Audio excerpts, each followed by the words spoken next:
ታሪካችን ሲጀምር ሚራ የተባለችን ታዳጊ በመጽሐፍት ሽታ በታወደውና ጸጥታ በሰፈነበት የትምህርት ቤቷ ቤተ መጽሐፍት ውስጥ ተገላ እናገኛታለን። ቆይ ግን ከዛ በፊት አሁን ላይ 100 ሰብስክራይበር አለን።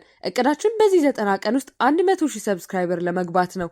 አንችልም? እንችላለን። ሰብስክራይብ አድርጉ። ከዚህ የሰላም ማዕድ ስትወጣ ግን የሚጠብቃት የክፍሏ ጫጫታና ግርግር የብቸኝነቷን ጥልቀት የበለጠ ያሳያል። ከክፍሉ የኋለኛ ወንበር ላይ ተቀምጣ በሳቅና በጨዋታ የሚንጫጩትን እኩዮቿን በዝምታ ስትመለከት ይህ የብቸኝነቷ ጥግ ከምንጩ እንደሚቀዳ ትረዳለች። ይኸውም ስለ ሰካራም አባቷና ከፖሊስ ጋር ስላለው ችግር የተነዛው ክፉ ወሬ የክፍሏ ልጆች ሆን ብለው እንዲርቋትና እንዲያገሏት ያደርጋል። በአንድ የስፖርት ክፍለ ጊዜ ደግሞ የብቸኝነቷ ቁስል ይበልጥ የሚመረቀዝበት አጋጣሚ ሲፈጠር ለመጀመሪያ ጊዜ ያጋጠማትን የወር አበባ ሁኔታ እኩዮቿ እሷን መሳለቂያና ማላገጫ ለማድረግ ይጠቀሙበታል። ይህ የተገለለችበትን ህመም ይበልጥ ያከብድባታል። በሀፍረት አንገቷን ደፍታ ወደ ክፍሏ ስትመለስ አብዛኞቹ በሹክሹክታ ሲጠቃቀሱባት ይህ ሁሉ መገለልና የጓደኛ እጦት ቢያንገበግባትም ሚራ በራሷ መንገድ ጠንካራ ለመሆን ትወስናለች። መጽናኛዋንም ሙሉ በሙሉ የምትፈጥራቸው ታሪኮች ውስጥ ራሷን በመደበቅ ታገኛለች። በካሜራ ላይ በሚደርሰው ይህ ግልጽ ጉልበተኝነት ለክፍል ኃላፊው መምህር የተሰወረ ባይሆንም እርሳቸው ግን ሁኔታውን እያወቁ ይህንን ለማስቆም ምንም አይነት እርምጃ ከመውሰድ ይቆጠባሉ። በቃ እኔ ምን አገባኝ አይነት አቋም ይዘዋል። አስተማሪ አይደሉም እንዴ? ለማንኛውም ይህ ደግሞ በትምህርት ቤቷ ውስጥ የምታገኘው ድጋፍ እንደሌለ ያመላክታል። ከዚህ ሲብስ ደግሞ ከትምህርት ሰዓት በኋላ የሚጠብቃት የቤቷ ህይወት የባሰ ቅዥት ይሆንባታል። በተለይም አባቷ በስካር መንፈስ ወደ ቤት ሲገባ የእርምጃውን ድምፅ በሰማች ቅጽበት ትንፋሿን ውጣ በአቅራቢያዋ ወዳለው ቁም ሳጥን ውስጥ ትገባለች። በዚያች ጠባብና ጨለማ ቦታ ውስጥም ተሸሽጋ የአባቷን የቁጣና የስካር ድምፅ እስኪርቅ ድረስ በጭንቀትና በፍርሃት ትጠባበቃለች። በቤተ መጽሐፍት ውስጥ የሚሰማት የቤተሰባዊነት ስሜት ከጊዜ ወደ ጊዜ እየጠነከረ ሲመጣ ይህ ስፍራ ለእርሷ ከማንበቢያነት ባለፈ ወደ ብቸኛ መጠጊያነቷ ይሸጋገራል። በዚህ ምክንያት ብቻዋን በምትሆንበት ዕለት ወደ ቤተ መጻሕፍት ከተመለሰች በኋላ ፈጣን ኑድል አዘጋጅታ በጀርባው ክፍል ውስጥ ብርድ ልብሷን እንዳልጋ በመጠቀም ከእውነተኛው ዓለም ጭንቀት ሸሽታ ወደ ጥልቅ እንቅልፍ ታመራለች። ምንም ባይመችም ቢያንስ ሰላም አለው። ከሰካራም አባት ጩኸት ይሻላል። ለማንኛውም የመጽሐፍ ተሰጥኦዋ ጊዜ ማሳለፊያ ብቻ ሳይሆን ውስጧን የምትገልጽበትና ከእውነታው የምታመልጥበት ዋነኛ መንገዷ በመሆኑ በነፃነት የመጻፍና የማለም ዕድል የምታገኝበት ብቸኛ ስፍራዋም ይኸው ይሆናል። ገና የአንደኛ ደረጃ ተማሪ እያለች በከተማ ደረጃ የጽሑፍ ውድድር ማሸነፏ ለዚህ ሕያው ማረጋገጫ ሲሆን ከዚህ የፈጠራ ዓለም በተጨማሪ የኦንላይን ጨዋታዎችን በመጫወት ሌላ የማምለጫ በር ትከፍታለች። በዚህ የኦንላይን ዓለም ውስጥ የምታሳልፈው ጊዜ አስደሳች ብቻ ሳይሆን ብቸኝነቷን የምትጋራበት ሚስጥራዊ መጠጊያዋም ነበር። በተለይም ከሴና ጋር የመሰረተችው ጓደኝነት በሕይወቷ ውስጥ ጥልቅ ቦታ ሲይዝ በእውነተኛው ዓለም ልተነፍሰው የማትችለውን የዕለት ተዕለት ውጣ ውረዷን የምታካፍለው ለእርሷ ሆነ። ምንም እንኳን በአካል ተገናኝተው ባያውቁም በትምህርት ቤት ስለሚደርስባት ጥቃትና ሌሎች ስሜቶቿን ያለ ፍርድ የሚያዳምጥ ጓደኛ በማግኘቷ በስሜት ደረጃ ከማንም በላይ የምትቀርባት የልብ ጓደኛዋ ሆነች። አንድ ቀን በትምህርት ቤት ጉልበተኞች ሊተነኩሷት ሲሞክሩ ይህ ምናባዊ ያልሆነ እውነታ በድንገት ተለወጠ። የክፍል ተጠሪ የሆነችው ሀብ ባልተጠበቀ ሁኔታ ከመካከላቸው ገብታ ሚራን ከሁኔታው ለማዳን እጇን ይዛ ወደ መጸዳጃ ቤት ወሰደቻት። ይህ ብቻ ሳይሆን በኋላ ወደ ቤተ መጻሕፍት ወጥታ ሚራ ባነጠፈችው ብርድ ልብስ ላይ አብራት ስትቀመጥ ሀብ ጓደኛዋ መሆን እንደምትፈልግ ገለጸችላት። በተጨማሪም የሚራን የጽሑፍ ደብተር ካየች በኋላ ለስራዎቿ ያላትን አድናቆት በመግለጽ ጽሑፎቿ እንደወደደቻቸው ነገረቻት። ይህ ያልተጠበቀ የጓደኝነት ጥያቄ ሚራ ለመጀመሪያ ጊዜ በትምህርት ቤቷ ውስጥ አንድ ሰው እንዳያት እንዲሰማት አደረጋት።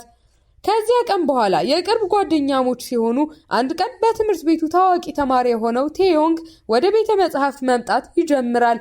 የሚገርመው ግን የቴዮንግ ቤተ መጻሕፍት መመላለስ ከቀን ወደ ቀን እየጨመረ ሲመጣ ሚራ እሱ የሚመጣው በእሷ ስለተማረከ ሊሆን እንደሚችል በማሰብ የልቧ ምት በተስፋና በስጋት ድብልቅ ስሜት መፍጠን ይጀምራል። በመጨረሻም አብረው መቀመጥ ሲጀምሩና ቴዮንግ በደግነት ሲቀርባት ለእሱ የተለየ ስሜት እያደረባት እንደሆነ ተገነዘበች። ነገር ግን በሌላ በኩል እንደሱ ላለ ታዋቂ ልጅ እንደማትመጥን የሚነግራት የውስጧ ድምፅ ያለማቋረጥ እያሰቃያት ቀጠለ። በዕለቱ ከሰዓት በኋላ አንድ መምህር በቡድን ተመስርተው ስለ ምግብ እንዲያጠኑ ሲጠይቃቸው ማንም ከእርሷ ጋር መሆን እንደማይፈልግ ስለምታውቅ ተስፋ ቆረጠች። ባልተጠበቀ ሁኔታ ግን ሀብ ስሟን በመጥራት ከእርሷ ጋር ቡድን እንድትቀላቀል ስትጠይቃት ፊቷ በደስታ ይበራል። በቡድን በሚሰሩበት ጊዜ ሚራ በድንገተኛ ትንሽ ስህተት ስትሰራ የሀብ ጓደኞች ወዲያውኑ በቁጣ ተነሱባት። ቪዲዮውን እዚህ ድረስ ከተመለከታችሁ ተመችቷችኋል ማለት ነው። ቪዲዮውን ላይክ ቻናሉንም ሰብስክራይብ ማድረግ እንዳይረሳ እንላለን። ወደ ታሪካችን እረ ለመሆኑ ይሄ ትምህርት ቤት የቡድን ስራ እኮ የማይረብሸው ሰው አለ እንዴ? አንዱ ስራውን አይሰራም፣ ሌላው ይቆጣል። አቤት ጣጣው! ለማንኛውም ሁኔታውም ከቁጣ ባለፈ የንቀትና የማንቋሸሽ ቃላትን አዘነቡባት። ያ መጥፎ ገጠመኝ በቂ እንዳልነበር በማግስቱ ተማሪዎች ስለ ሚራና ቴዮንግ ግንኙነት መንሾካሾክ ሲጀምሩ ከዚህ በፊት የነበራት ስጋት እውን ሆነ። እሷ እንደ ቴዮንግ ባለ ታዋቂ ልጅ አጠገብ መሆን እንደማይገባት በግልጽ ሲናገሩና ሲሳለቁባት ስትሰማ ከቴዮንግ ጋር ለመቅረብ እንደማትበቃ የሚነግራት የውስጧ ድምፅ አሁን በዙሪያዋ ባሉ ተማሪዎች አንደበት እያስተጋባ ሐሳቧን አጸናላት። ከዚያም ለቴዮንግ ያላት ስሜት ከውስጧ እንዲጠፋ እየተመኘች እሱን ለማስወገድ መሞከር ትጀምራለች። ነገር ግን በልቧ ውስጥ የተቀጣጠለው ስሜት በቀላሉ የሚጠፋ እሳት አልነበረም። ሚራ ቴዮንግን ለማስወገድ በሞከረች ቁጥር ለእሱ ያላት ስሜት እንደማይታዘዝ እሳት እየተስፋፋና እየጠነከረ ሄደ እንጂ ቅንጣት ታህል እንኳን አልቀነሰም። በልቧ ውስጥ የሚዋዥቀው ይህ ስሜት እረፍት ሲነሳት ከትምህርት ቤት በኋላ ብቻዋን ለመሆን ወደ ፓርኩ ታመራለች። እዚያም በነፃ እቀፉኝ የሚል ሰሌዳ አንግቦ እጆቹን ወደ ዘረጋው ትልቅ የአሻንጉሊት ልብስ የለበሰ ቀልደኛ እቅፍ ውስጥ ገባች። ሚራ ግን አንድ ነገር አላወቀችም ነበር። በዚያ ሙቀት በሞላው የአሻንጉሊት ልብስ ውስጥ የነበረው ለረዥም ጊዜ በኦንላይን ጌም ብቻ የምታውቀው የልብ ጓደኛዋ ሴና መሆኑን። ሁለቱም ከፓርኩ ወንበሮች በአንዱ ላይ ከተቀመጡ በኋላ ሚራ ያለምንም ማመንታት ያደባትን ግራ መጋባትና የድብርት ስሜቷን ስታጋራው አንድ ሰው ሌላውን ለመውደድ ብቁ መሆኑ ማሰብ ይኖርበታልን የሚል ጥያቄ ታነሳለች። ሴናም ባልተጠበቀ ሁኔታ የጓደኛዋን ልብ ለመጠገን እንደመጣች ሰው ሁሉም የመውደድና የመወደድ ተፈጥሯዊ መብት እንዳለው በመንገድ ከምትወደው ሰው ጋር መቅረብ እንዳለባት ስትመክራት ይህ ምክሯ ለተሰበረው የሚራ ልብ እንደ ፈዋሽ መድኃኒት ያገለግላታል። በዚህ አዲስ የብርታት ስሜት ተሞልታ ወደ ቤተ መጻሕፍት በማምራት ለቴዮንግ ስጦታ ለመስጠት ያላትን እቅድ ለሀብ ታጋራታለች። ብዙም ሳይቆይ ቴዮንግ ወደ ቤተ መጻሕፍቱ ሲገባ ሚራ ልቧ በፍጥነት እየመታ ወደሱ በመጠጋት ያዘጋጀችለትን ትንሽዬ የቁልፍ መስቀያ ስጦታ ታበረክትለታለች።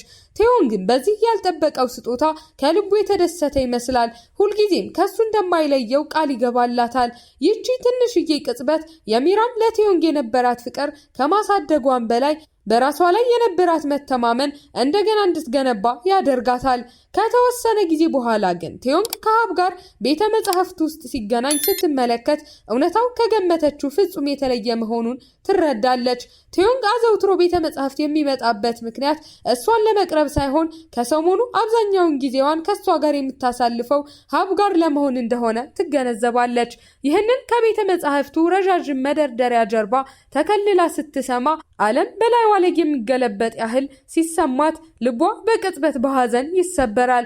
ወደ ክፍል ሲመለሱ የክፍል አስተማሪያቸው የሚራን ስም በመጥራት በትምህርት ቤቱ በተዘጋጀው የልብ ወለድ ጽሑፍ ውድድር ላይ የሀብን ስራ ኮርጃለች በማለት በሁሉም ተማሪ ፊት ይከሳታል። ይሄ እንግዲህ ጭራሽ ያልተጠበቀ ክስተት ነው። ለማንኛውም ይህንን የውሸት ክስ ሲሰሙ የክፍል ጓደኞቿ በሙሉ የጥላቻና የንቀት እይታቸውን እንደ ፍላጻ ይወረውሩባታል። ከሁሉም በላይ ግን ምንም ቃል ሳታወጣ ዝም ብላ የምትመለከታትን የሀብን የአይነ ምድር እይታ ስታይ የሚራ ሐዘን ወደ ጥልቅ ተስፋ መቁረጥ ይለወጣል። በዙሪያዋ የተሰነዘሩባት የፍርድ እይታዎች ራሷን እንዳትከላከል አቅም ቢያሳጧትም ጽሑፉ የራሷ እንደሆነና ሀብ ከእርሷ እንደሰረቀችው ግን ፍጹም እርግጠኛ ትሆናለች።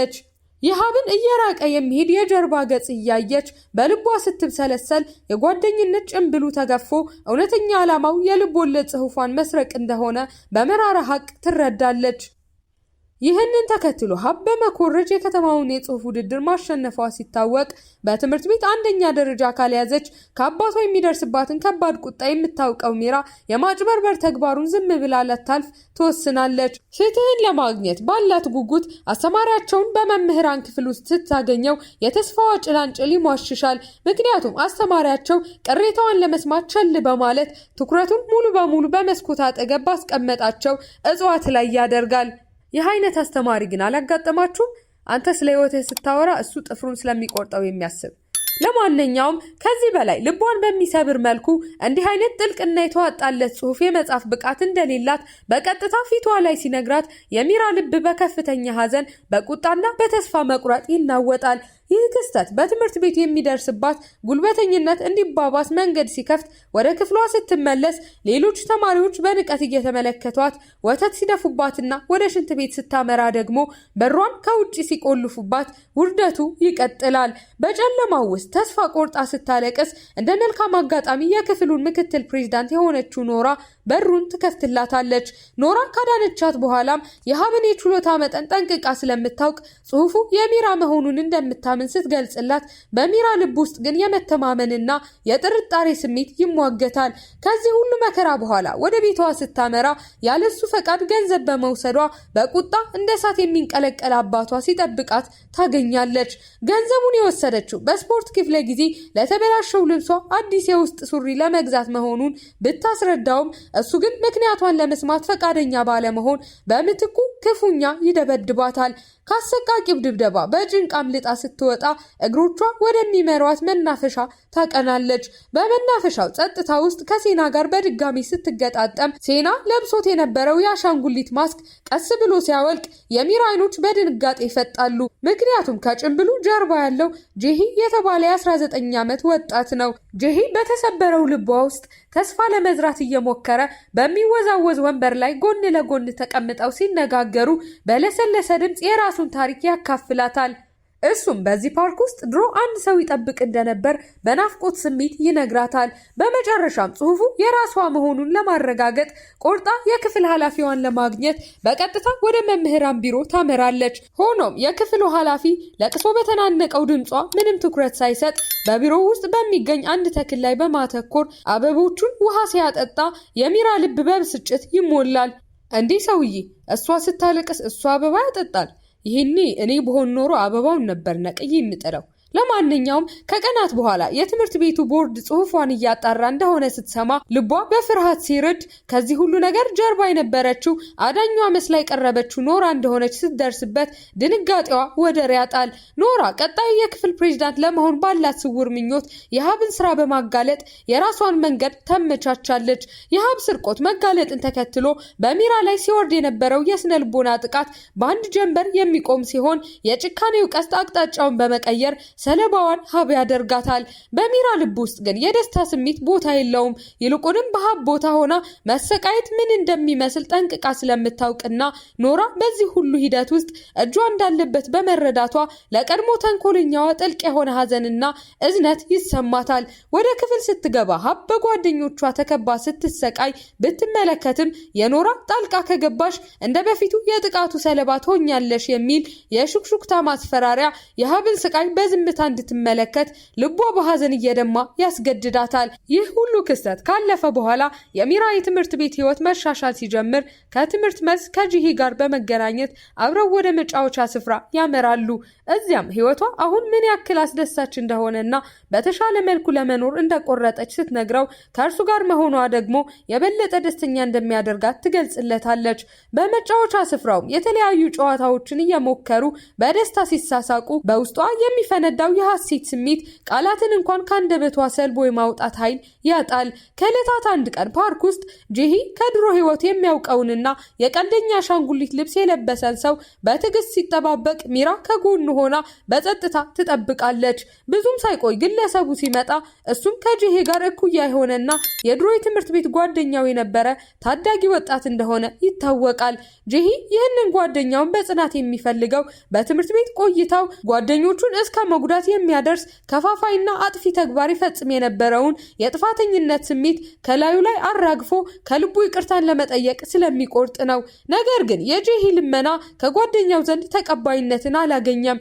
በልቡ ውስጥ ያለው የጥላቻ ስሜት በቀላሉ የሚፋቅ አይነት አልነበረምና ያለፈውን ታሪክ ትቶ ወደፊት እንዲመለከት መከረው። ሁሉም ሰው ስህተት እንደሚሰራና ባለፈው ስህተቶቹ ማካካሻ የሚሆነው በቀል ሳይሆን መልካም ነገሮችን ማድረግ መሆኑን በማስረዳት አዲስ መንገድ አሳየው። ጄሂ ሲመኘው የነበረውን ይቅርታ ባያገኝም በጓደኛው ምክር ውስጥ የተወሰነ እፎይታና አዲስ አቅጣጫ ስላገኘ በምስጋና ስሜት ይሞላል። ይህም ለጄሂ የቆየውን የጥበቃ ምዕራፍ በመዝጋት አዲስ በር ከፈተለት። ከእንግዲህ በፓርክ ውስጥ መጠበቅ እንደማያስፈልገው በመረዳት ከሚራ ጋር ለመሰነባበት ተገናኘ።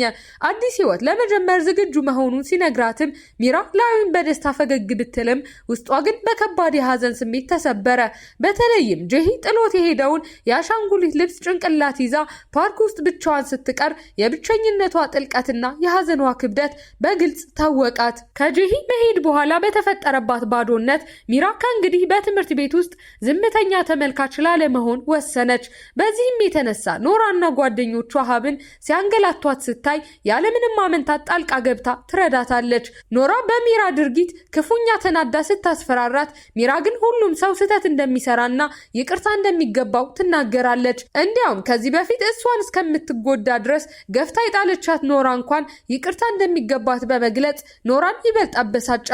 የጦፈ ንግግራቸውም በክፍሉ ኮሪደር ላይ ክፉኛ ግርግር እስከ መፍጠር ይደርሳል።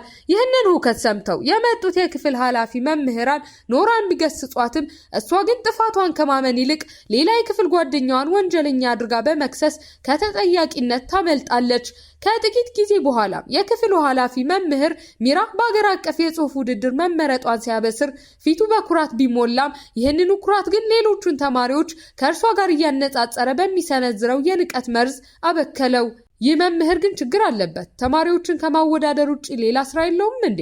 ለማንኛውም ይህ ንጽጽር በውስጧ የንዴት እሳት ስለለኮሰባትም ሚራ በቅጽበት ከወንበሯ ተስፈንጥራ በመነሳት መምህሩ ከህይወቱ በላይ የሚሳሳለትን የአበባ ማስቀመጫ ይዛ ከክፍሉ ወጣች። ሚራ መምህሩንና ተማሪዎችን ከኋላዋ እያሯሯጠች ያመራችው በቀጥታ ወደ ህንፃው ጣሪያ ነበር።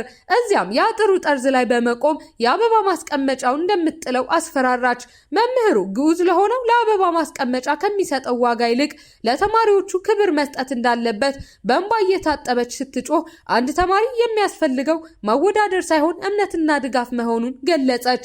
መምህሩ እንደሚለወጥ ቃል ገብቶ ይቅርታ ቢጠይቃትም ሚራ ግን አላመነችውም። ቅንነቱን ለመፈተን የአበባ ማስቀመጫውን ለመጣል እጇን በምታወዛውዝበት ቅጽበት ሚዛኗን ስታ ከጣሪያው ላይ ሳታስበው ትወድቃለች።